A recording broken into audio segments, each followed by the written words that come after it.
인생을 살다가 보면은 누구든지 크고 작은 위기를 맞이하게 됩니다. 이 세상은 천국이 아닙니다. 우리는 현재 광야의 인생을 살아가고 있기 때문에 많은 환난과 위기를 때로는 경험합니다. 그런데 이 환난과 위기를 만났을 때 위기에 어떻게 반응하느냐에 따라서 삶이 달라집니다.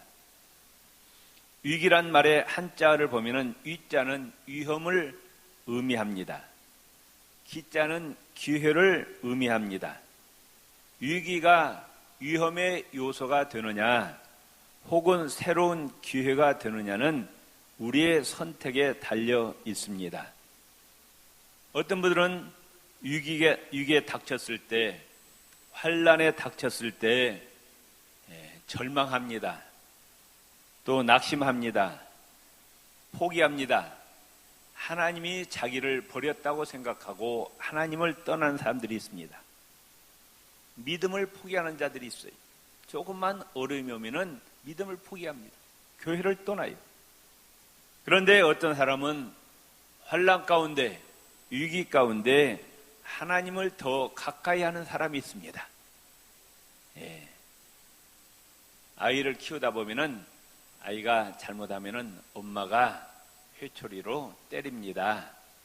그러면 그 아이는 엄마를 떠나요? 더 가까이 합니까? 엄마 품속으로 달라붙습니다. 때린데 엄마 품으로서 달라들어요. 왜? 자기가 피할 길은 엄마 품속밖에 없다고 말씀합니다. 그런 것처럼 환난과 위기를 당할 때 하나님을 더 가까이, 하나님을 찾습니다. 하나님께 부르짖어 기도합니다. 그러면 하나님께서 그 문제를 해결해 주시고 이전보다 더 많은 축복을 베풀어 주심을 믿으시기를 바랍니다. 야곱이 형 에서가 400명의 군사를 이끌고 자기를 죽이려고 찾아올 때 생의 위기를 당했습니다. 그때 야곱은 야복강에서 처절하게 하나님께 철하기도 합니다. 그때 하나님은 에서의 마음을 감동시키고 형제가 화해하게 하시고 야곱에게 큰 은혜를 베풀어 주십니다. 마태복음, 마가복음, 누가복음, 요한복음에 보면은 생애 고난을 당한 자, 위기에 처한 자들이 제자리에 머무르지 않고 예수님께 나와서 예수님께 간구했을 때 예수님께서 그들의 인생의 모든 문제를 해결해 주시고 승리의 삶을 살게 해주셨음을 믿으시기를 바랍니다.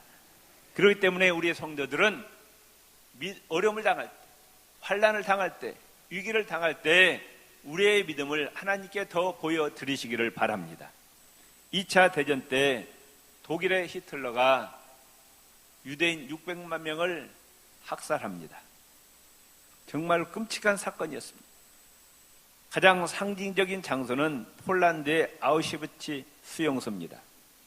이 수용소 가운데 빅터 프랭클이라는 분이 수용이 되어 있었습니다.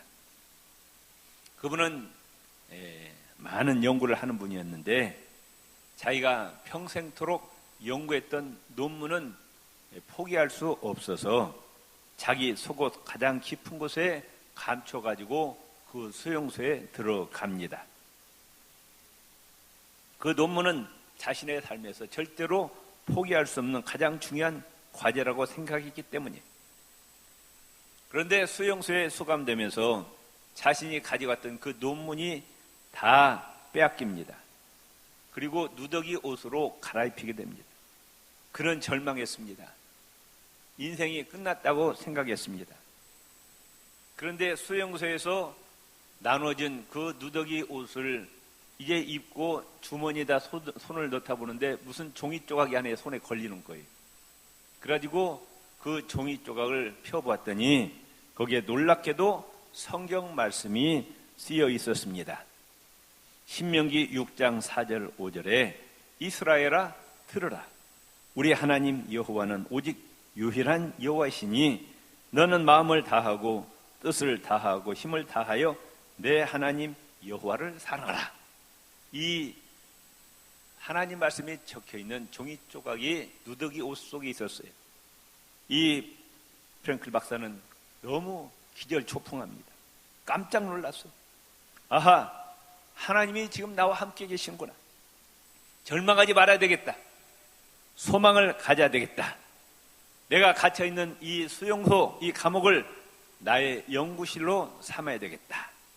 수용소에서 만나는 모든 사람들의 행동을 관찰하면서 새롭게 논문을 써야 되겠다. 원고지는 없지만은 조각조각 휴지를 모아서 다시 연구를 하겠다고 결단하고 하나님께 기도합니다. 하나님, 다시 논문을 쓰려고 합니다. 절망하지 않습니다. 하나님 도와주시옵소서. 간절히 기도하고 거기에서 연구하고 논문을 씁니다. 드디어 2차 세계대전이 끝나고 살아남게 되고 고향으로 돌아옵니다. 그는 휴지 조각들 위에 써놓은 기록들을 가지고 나옵니다. 얼마 있지 않아 유명한 책을 발간합니다. 삶의 의미를 찾아서라는 유명한 책을 쓰게 되었고, 심리학에서 의미요법, 로고테라피라는 굉장히 중요한 공헌을 하게 되었습니다. 이 박사에게 생의 위기가 닥쳐왔지만 그는 포기하지 않았어요. 절망하지 않았습니다. 하나님을 새롭게 만납니다. 그래서 그가 당했던 위기가 오히려 새로운 인생의 미래를 여는 놀라운 기회가 되었던 것입니다. 오늘 창세기 22장에도 비슷한 경험을 한 사람이 나옵니다. 그의 이름은 아브라함입니다. 아브라함에게도 위기가 찾아옵니다. 100세까지 아들이 없었어요. 자손이 없었어요. 그런데 100살 때 아들 하나를 주십니다. 그게 누구예요? 이삭입니다. 정말 기적이었어요. 얼마나 귀했겠냐 그 말씀입니다. 그런데 어느 날 하나님께서 아브라함을 부르셔서 명령하십니다. 2절, 오늘 22장 2절 같이 읽읍시다. 여호와께서 이르시되 네 아들 네 사랑하는 독자 이삭을 데리고 모리아 땅으로 가서 내가 너에게 일러준 한 산 거기에서 그를 번제로 드리라. 청천벽력 같은 명령입니다. 아니 지금 아들 하나 가지고 너무너무 기뻐한데 하나님이 그 아들을 번제로 바치라는 거예요. 번제는 어떻게 하는 제사냐? 양을 잡아가지고 목을 베고 손과 발을 다 끊고 배를 가르고 그 창자를 다 드러내서 그걸 태웁니다. 언제까지 태우느냐? 완전히 제가 될 때까지 태우는 것이 번제입니다.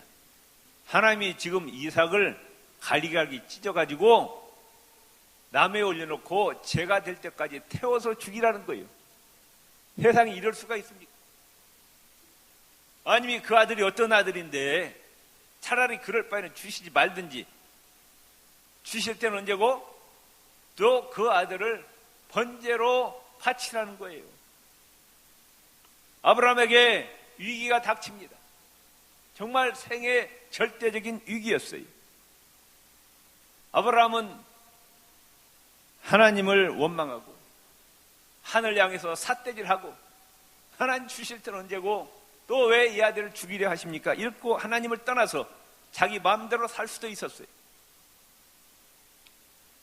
그런데 아브라함은 이 위기 상황 속에서 이 어려운 가운데서도 하나님에 대한 믿음을 배반하지 않습니다. 좋으신 하나님이심을 알았어요. 믿었어요.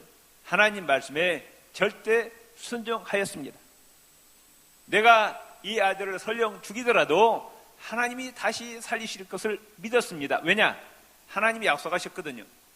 네가 지금 자손이 없지만은 네 아들을 통해서 이제 하늘의 별처럼 바닷가의 모래알처럼 네 후손을 많게 하시고 그를 통해서 한 민족을 이루고 네 후손을 통해서 메시아, 이 세상을 구원하실 메시아를 보내주시고 네 후손들에게 젖과 꿀이 흐르는 가나안 땅을 주시겠다고 신실하신 하나님이 약속하셨다 그 말씀. 아멘.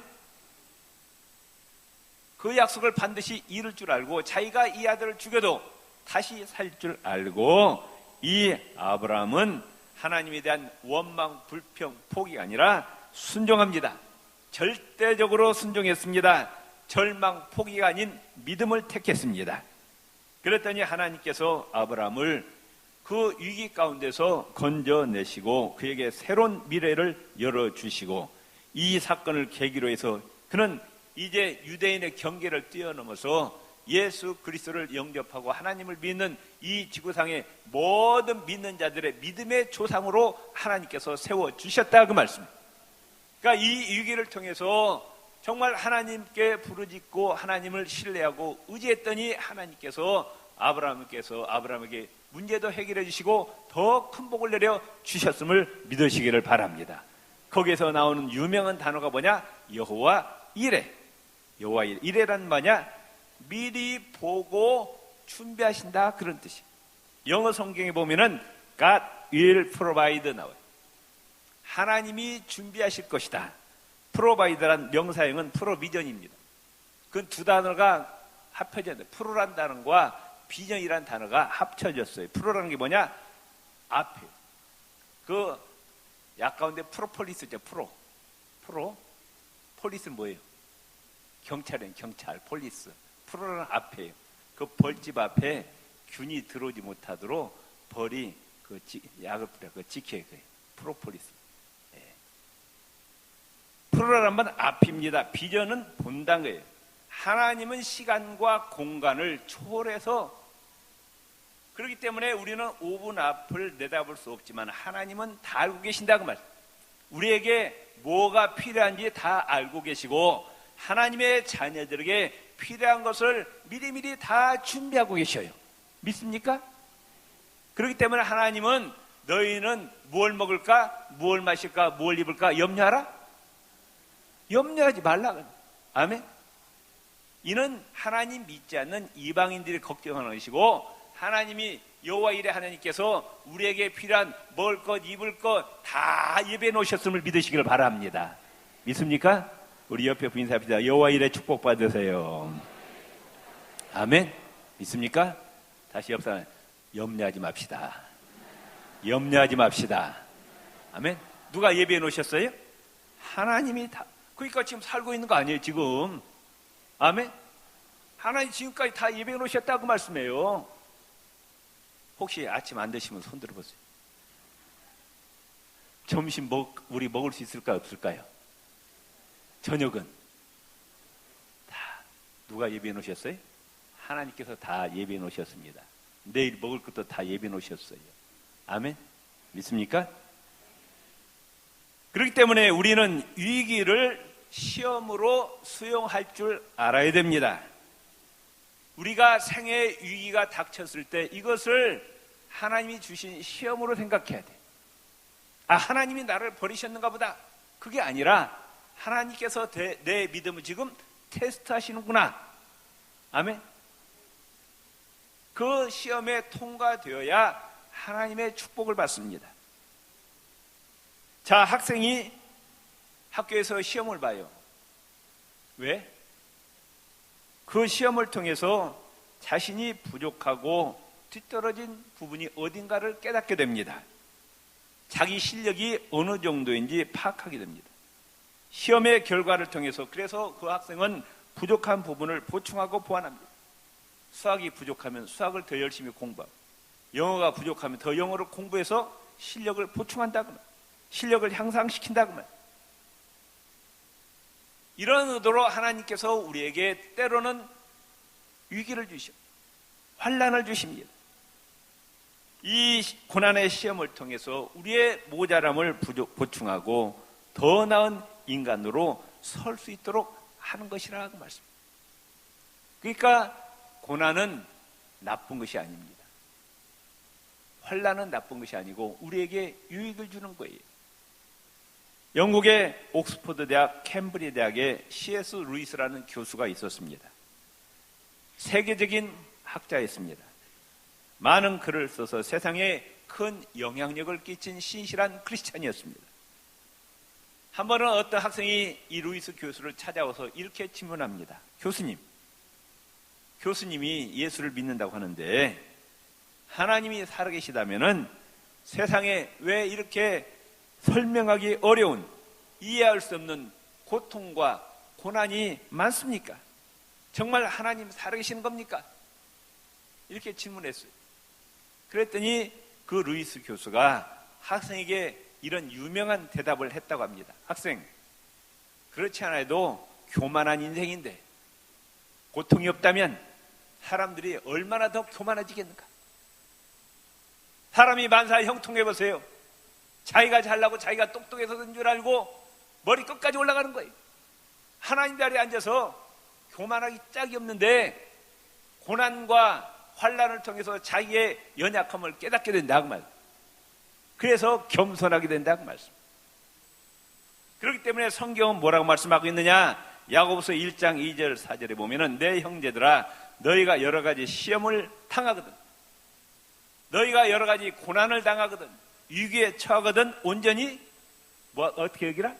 기쁘게 여기래. 기쁘게. 고난을 당할 때 원망 불평하지 말고 오히려 기쁘게 여기래요. 왜? 내 신앙이 더욱 성장할 기회라고 말씀해요. 이는 너희 믿음의 시련이 인내를 만들어내는 줄 너희가 알미라. 인내를 온전히 이루라. 이는 너희로 온전하고 구비하여 조금도 부족함이 없게 하려 함이라. 시련을 잘 견디고 나면은 부족함이 채워져서 온전해질 수가 있다는 거예요. 아브라함에게 하나님께 아들을 번제로 바치는 이 고통스러운 시험, 이 시험에 통과되었더니 하나님께서 12절 말씀에 뭐라고 말씀하고 있느냐? 내가 이제야 네가 하나님을 경외하는 줄을 알았노라 말씀하셨어요. 시험에 합격했어요. 하나님 시험에 합격했어요.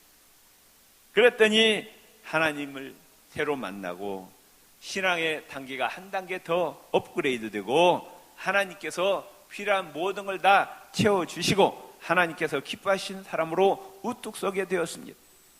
그렇기 때문에 우리는 생의 위기와 환난에서 믿음으로 하나님께 우리의 믿음을 보여드리시기를 바랍니다. 이제 아브라함이 참 마음에 번민이 많았어요. 세상에 100세에 준 아들을 갖다가 갈기갈기 찢어가지고 이제 태워서 번제로 드리라니, 세상에 이럴 수가 있느냐? 그래도 아브라함은 하나님께 순종하기로 작정하고 아들을 데리고 사흘길을 걸어서 모리아산으로 갑니다. 한참 가다 보니까 아들이 보니까, 가만히 보니까 제일 중요한 게 뭐예요? 번제물이 양이나 소가 있어야 되는데 양이나 소가 보여요? 안 보입니다. 이상해서 아버지 보고, 아버지 다른 건 다 준비가 되었는데 왜 양이나 소가 없습니다. 8절에 뭐라고 하느냐? 아브라함이 이르되 내 아들아 번제할 어린 양은 하나님이 자기를 위하여 친히 준비하시리라. 하나님이 준비하신 걸 믿었어요. 설령 죽인다 할지라도 하나님이 다시 살리실 것을 믿었어요. 그래서 이제 아들 데리고 종들을 데리고 이제 모리아산으로 가는데 중턱에서 종들은 더 이상 올라오지 말라고 하고 아들하고 단둘이 모리아산 꼭대기로 올라갑니다. 그때 종들에게 뭐라고 얘기하느냐? 창세기 22장 5절을 보면은 이에 아브라함이 종들에게 이르되 너희는 나귀와 함께 여기서 기다리라. 내가 아이와 함께 저기 가서 예배하고 우리가 너희에게로 돌아오리라. 우리가 복수형을 썼어요. 아들은 죽고 나 혼자만 돌아오리라 하지 않고 아들과 내가 함께 돌아오리라 얘기합니다. 입술로 시인했습니다. 우리도 부정적인 말을 사용하지 마시고 긍정적인 언어를 사용하시기를 바랍니다. 입술에 시인한 대로 하나님께서 이루어 주실 줄로 믿습니다. 아멘. 자, 그래서 이제 산에 올라갔어요.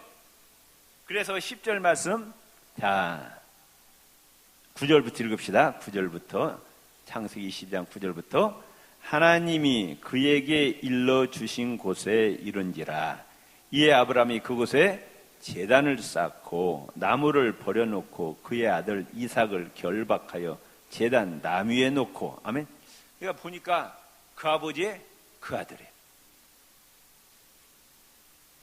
이삭도 보세요.